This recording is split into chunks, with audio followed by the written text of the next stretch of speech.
অনেকখানি কাপড়, এটা একটু গাউনের মতো করে বানালে বেশি ভালো লাগবে, যেটা হলো ক্যাটালগে দিয়ে দিয়েছে। অ্যান্ড স্লিভসটা আমরা আলাদা পাবো। স্লিভসটা হচ্ছে পুরোটা একদম হেভি একটা চিকেন কারি অ্যান্ড ডিজিটাল প্রিন্টের মধ্যে থাকবে, এইটা স্লিভসের পার্টটা। সাথে আমরা কিছু সুন্দর সুন্দর প্যানেলও পাচ্ছি।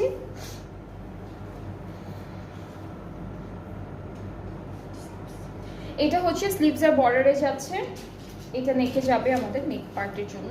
এটা হচ্ছে ফুল দামানে ঘুরে বসবে, এটা হলো দামানে ঘুরে বসবে। অ্যান্ড এই ড্রেসটার সাথে আমরা সিল্কের দুপাট্টা পাবো, একদম হালকা একটা লাইট ওয়েটের একটা সিল্ক থাকবে, খুবই সফট একটা সিল্ক। তো এটা হচ্ছে আমাদের দুপাট্টার প্রিন্টগুলো। ট্রাউজারটা অফ হোয়াইটের, এটা কি অফ হোয়াইট কালার? অফ হোয়াইটের মধ্যে থাকছে, ট্রাউজারটা অফ হোয়াইটের মধ্যে থাকছে। সো এই ড্রেসটাও অনেক সুন্দর, অনেক বিউটিফুল। অ্যান্ড কালারটাও হচ্ছে একদম ইয়েলোইশ অ্যাপল গ্রিন এরকম একটা কালারের মধ্যে। প্রাইসটা সেম আছে 6200 টাকা ফ্রম ইসনিক ফেস্টিভ লং কালেকশনস। যাদের যাদের এই ড্রেসটা পছন্দ হয়ে যাচ্ছে আপনার পেজ ইনবক্স